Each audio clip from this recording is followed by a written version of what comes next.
children, how are you? I welcome you all to the today's session of pleasure reading.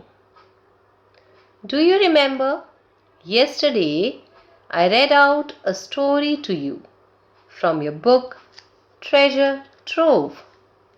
What was the name of the story? Yes, it was The Boy and the Apple Tree. What do you mean by pleasure reading? Pleasure reading means the reading which gives you pleasure, which gives you the happiness. I had shared with you yesterday as well that reading a story or anything is the best way to enrich our vocabulary as well as revise the grammar learnt. Now, I'm sure you must be remembering what all we read in the story yesterday. Let us have a recap of what have been done so far. Children, if I ask you, what were the characters of the story? Can you tell me? Yes, apple tree and a young boy. Can you recall the one quality of that young boy? The young boy kept on demanding for things from the apple tree. So we can say that he was demanding. On the other hand, what was the quality of the tree? Yes, he was opposite of the young boy. That is giving. Antonyms. You remember yesterday also we revised a lot of antonyms. Or we can say he was kind. Now if I ask you, who waited for whom in the story? You're right. The tree waited for the boy. What was the other word for the boy? Lad. Very good. Now young boy asked for two things. Can you name them? Yes, he asked for toys, and then when he came again, he had asked for a house. And what did the tree offer to the boy? Because the tree was a faithful friend, he had offered apples. You recall he told na that you can pick my apples and sell them in the market. And what was the second thing? He offered his branches. The tree offered the boy that you can take my branches and build your house when the boy turned out to be a young man. So now let us begin our story.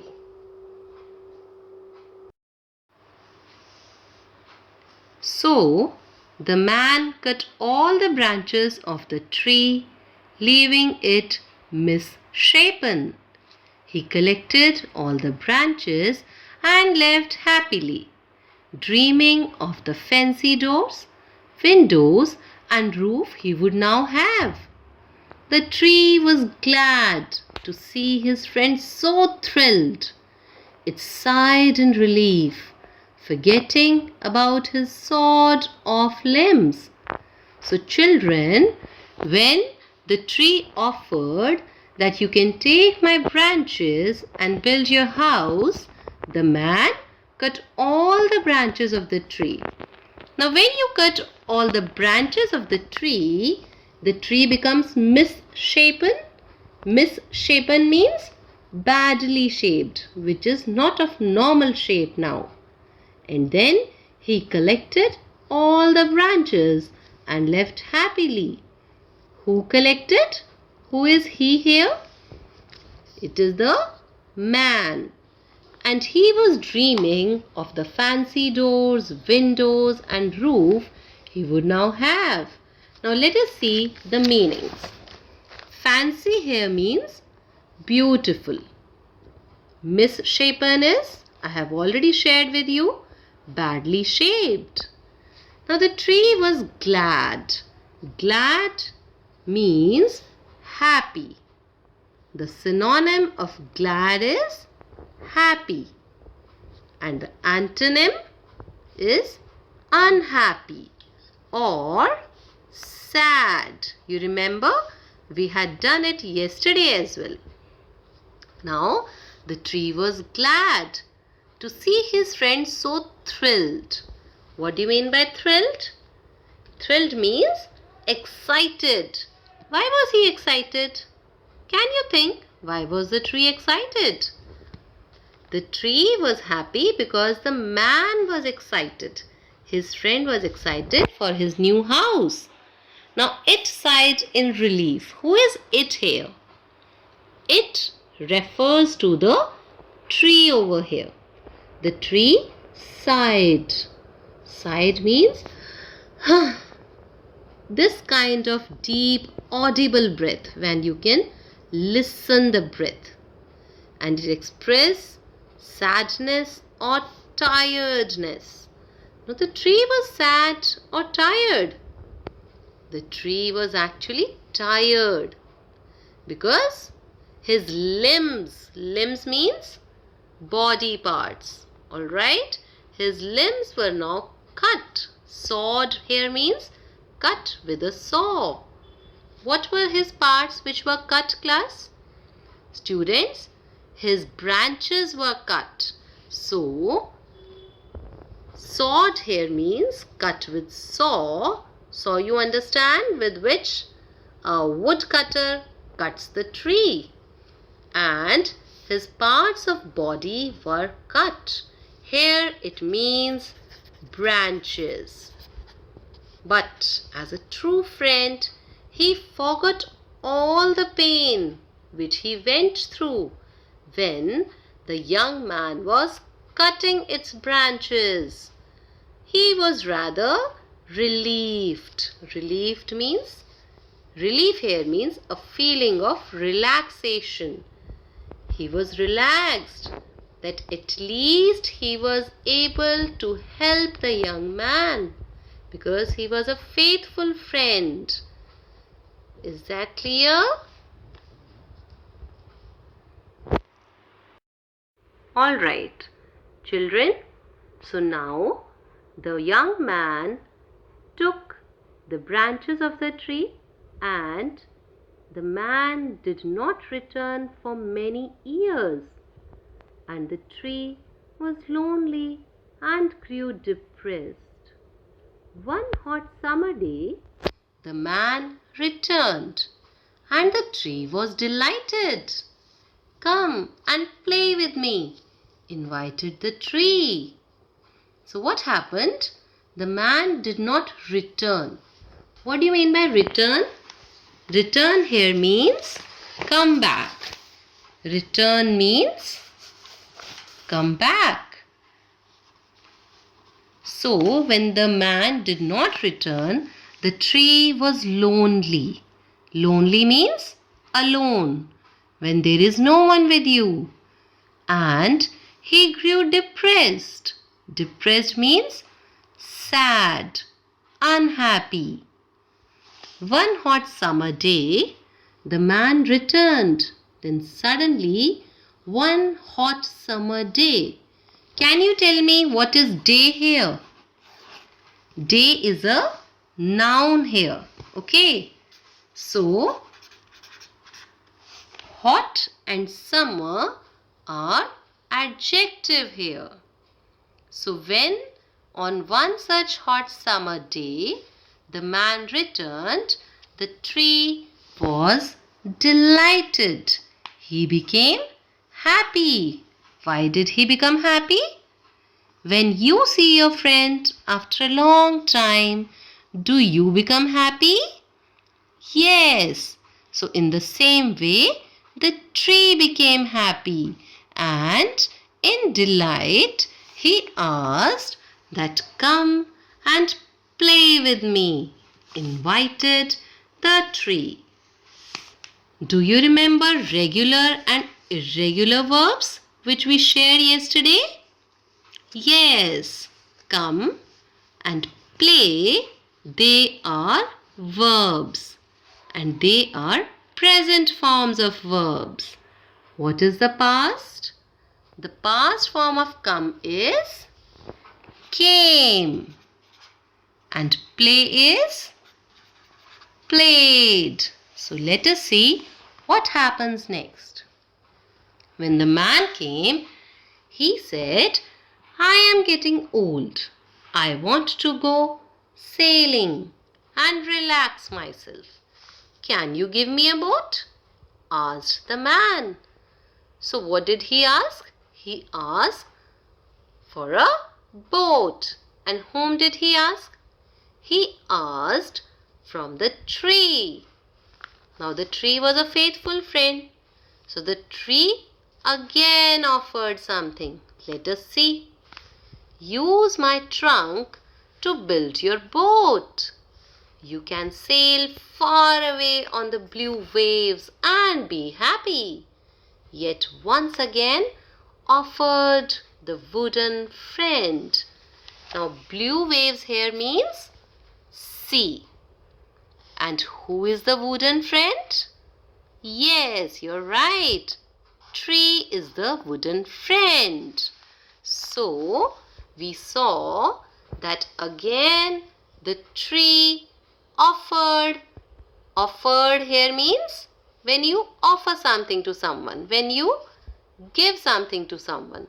So here again he offered his trunk. Alright. Now let us see what happens next. So the man cut the tree trunk, leaving only a stump, and rolled it along to make a boat. He went sailing across the blue seas and didn't show up for a long time.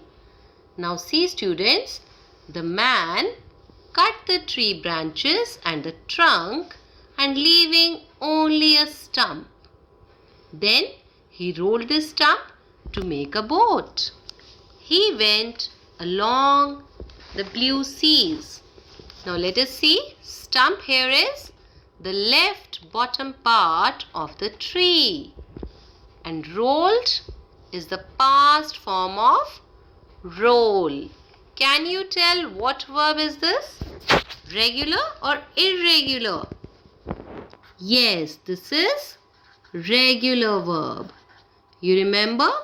We have done in previous session that when you add ed to make the past form, that verb is called regular verb.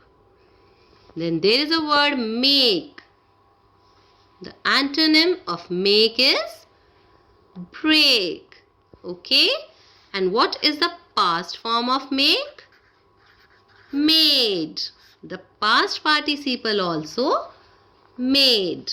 Now let us see what happens in our story.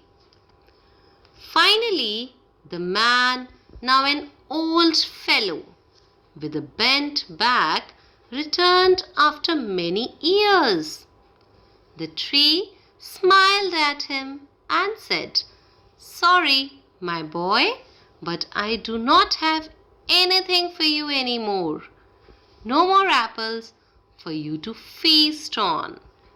So, after the man went to the blue seas, he returned after a long time.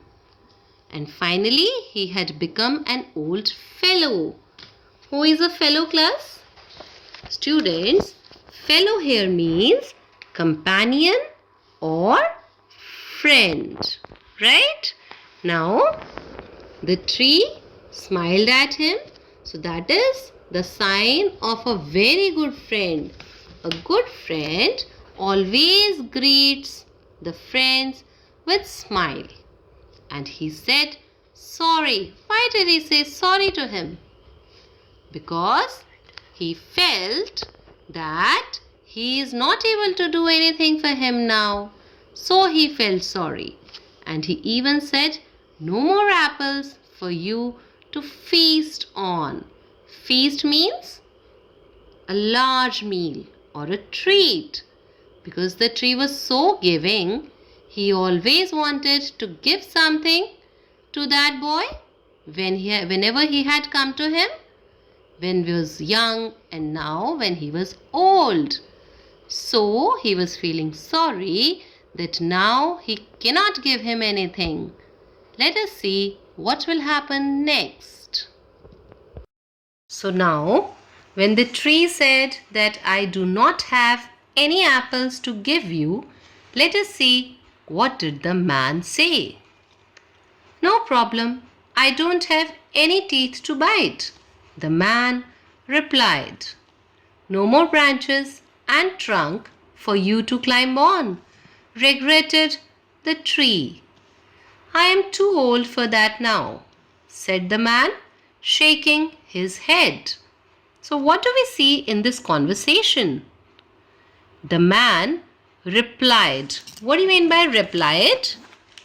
Children, replied means answered. The man answered the tree that he did not have any teeth to bite. To this, what did the tree say? The tree said, "No more branches and trunk for you." He regretted. Now, regretted here is the past form of the word regret. What is regret? Class, regret means to repent. Repent means when you feel sad when one fails to do something. So here the tree did not have any branches now or any trunk now which he could offer to the young man. That's why he had a feeling that he is not able to do anything now. So he was feeling sad. And that's why we have used the word regretted here. You must have noticed that during the story, there had been a lot of words which actually were similar to the word said. But according to situations, they were all used differently, like replied, invited, regretted.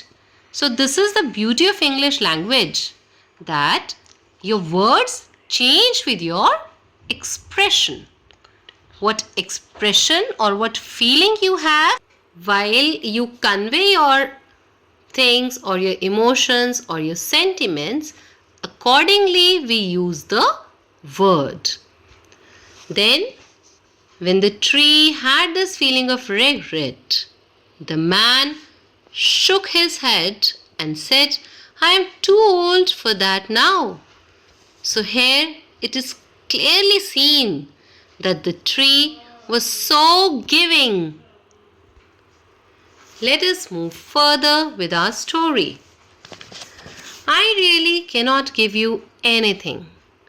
The only thing left are my dying roots," the tree said with tears. Can you imagine why the tree had tears in his eyes? Because he had always been giving. And when you are full of feelings to give, to do something for your close one, for your friend, then you feel bad if at a time you're not able to do something for them. That's why the tree was feeling bad, and he said with tears in his eyes that he could not give the man anything. Who is you here? You here is the man whom the tree is talking to. Alright? Now let us see what happened next.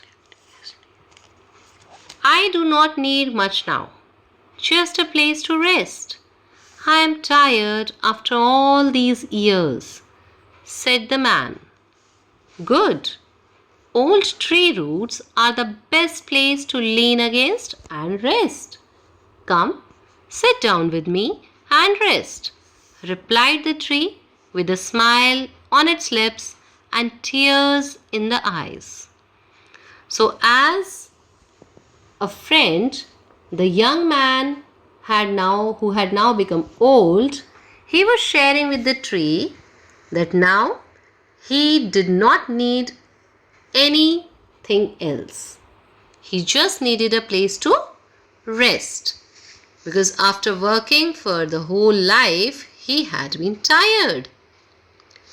As a faithful friend and as a kind friend, the tree suggested, he offered that very good old tree roots are the best place to lean. Do you know what do you mean by lean? Lean is to move in a resting position, taking a support. Just like you lean against the wall or you lean against a table. So in the same way, the tree suggested, he offered his tree roots that the old man could now lean against and take rest. Replied. You know, I have already shared with you. The present form of replied is reply. In one of the previous sessions, we had done that. Reply changes to replied by changing Y letter into IED.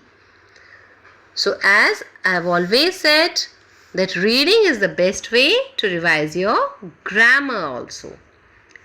So now get back to our story. The tree again replied with a smile on its lips and tears in the eyes. Listeners, do you think a tree has lips or even the eyes? I don't really think so. But in the story, we are taking our tree as a character.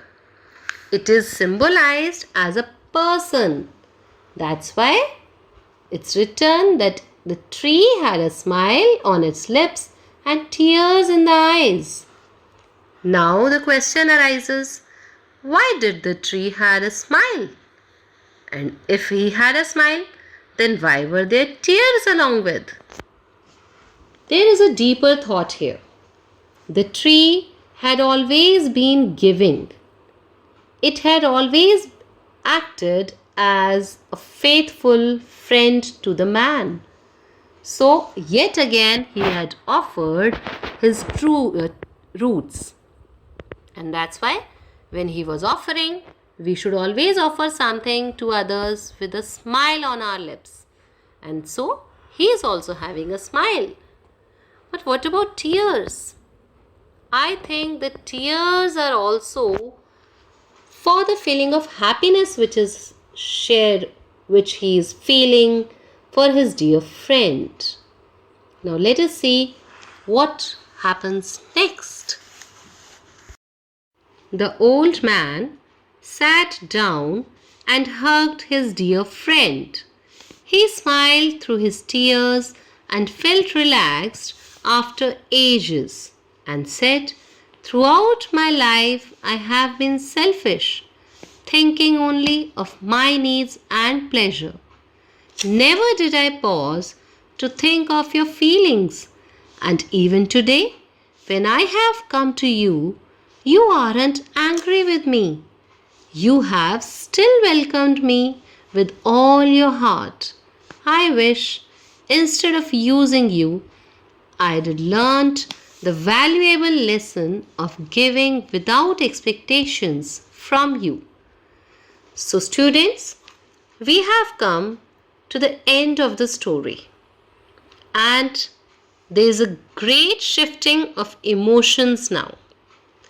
The old man now sat down and he hugged his dear friend. Who was the dear friend? Yes, the tree. So finally, towards the ending, the old man had realized that what all the tree had done for him.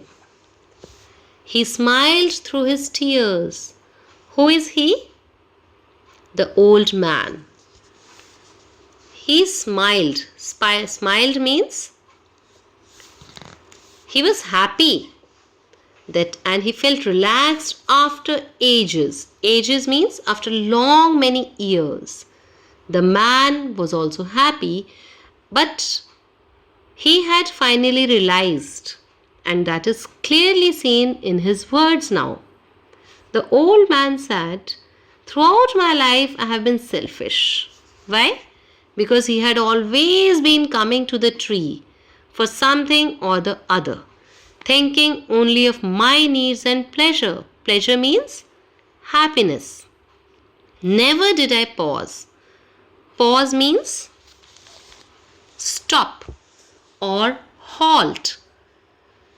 So the old man never stopped to think about that tree. Now let us see some grammar involved here. We've seen the word hugged. Hugged is the past form of hug. Can you tell me it is irregular verb or regular verb? Yes, you're right. This is a regular verb. Okay.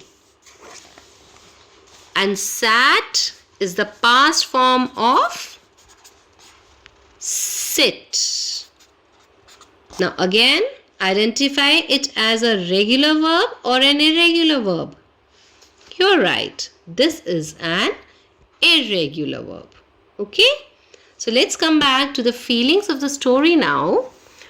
Finally, the old man realized that he should have taken care of the feelings of the tree as well. And he said, "Even today, when I have come to you, you aren't angry with me." Who is you here? You're right. You is tree. And who is me here? Me is the man. So he again expressed his emotions by saying that you have still welcomed me with all your heart. I wish instead of using you, I had learned the valuable lesson of giving without expectations. What do you mean by the word expectations? Expectations means a feeling that someone will do something for you. Throughout the story, we had seen that the old man had come to the tree for something or the other. But he never realized that what did the tree desire? What were the wishes of the tree? So at the end, he had learned the lesson that we should give without expecting in return something from the other person. Just like the tree was there. Okay? Dear students, with this, we come to the end of our story. I hope this story session must have been enriching for you in totality, in terms of reading session, in terms of comprehension, in terms of grammar concepts revision, as well as vocabulary enrichment. Now, listeners, no story can be said to be completed without having a moral in it. So, to understand the moral of this story, let us understand a brief about the two main characters of the story, man and the tree. If I wish to figure out, or if I ask you, what qualities did you see in the man? We can say he was responsible because he wanted to build a house for his family. So we can turn him to an extent. Then he was very demanding and selfish? Yes, we can say so, because he had always been thinking about himself. But at the end, he realized that he should have been giving also, isn't it? So at the end, we can say his selfishness changed into a giving nature when these thoughts, these friendliness, the kindness kind of thoughts came to his mind. Let us see tree. The tree had always been giving. It had always been generous. It had always been kind, concerned, and a true friend indeed. So now I want you to decide your own lesson from this story. I think the first lesson which I have learnt, which I wish to share with you, is if we take someone as friend, we should not be selfish in it. We should always have compassion, have feelings, have the idea of giving and doing for the happiness of our friend. Along with it, I want you to realize that we should cherish the things, natural things gifted to us by God. The beauty of the nature lies in taking care of trees. They are the kindest things, kindest people, if you term as characters. They are the kindest living beings on earth to us. They do everything for us selflessly. So with this note, I end up today's session, and I request you to keep reading, keep listening, enjoy the learning. Thank you.